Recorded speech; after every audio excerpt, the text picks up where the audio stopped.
வணக்கம். நான் வித்யாராம். எங்கள் அப்பா திரு சிட்டி அவர்களின் கேலியும் போலியும் என்ற புத்தகத்தின் 12வது கவிதையை நான் வாசிக்க உள்ளேன். மிதந்து வந்த கோயில். இந்த கவிதையை பற்றிய ஒரு சிறிய முன்னுரை. இது புதுமை யுகம். இலக்கியத்தில் புதுமை தேடும் முயற்சியில் கவிதை படும் பாடுதான் கடுமையான கவனத்திற்கு உரியதாகும்.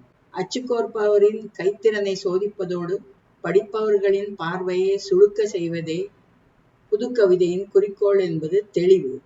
சிந்தனையை உண்மையிலேயே சிதறடித்து புனையப்படும் கவிதை மரபையொட்டி பழம்பெரும் கவிஞர் கூவக்கரை நடுமாறன் அருளிச் செய்த காவியத்தை கீழே போடுகிறோம். புயல் அடித்ததால் மரங்கள் வேரற்று விழுந்தன. ஒரு கப்பல் பிளந்து உடைந்து மூழ்கிற்று. மற்றொரு மரக்கலம் மணலோரம் வந்து ஒளிந்து நின்றது.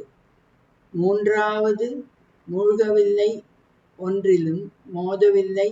சென்னையில் நிரந்தர காட்சிகளில் சிறந்ததாய் கடற்கரை ஏறி மணலோரம் கோயிலாய் மக்களை எல்லாம் மழையிலும் அழைத்து மாமல்லன் சிருட்டிக்கு போட்டியாய் நின்று மீண்டும் வீசிய சிறுபுயல் உதவ பிம்ருதி செய்தி நிலை பெற்று விட்டது. நன்றி, வணக்கம்.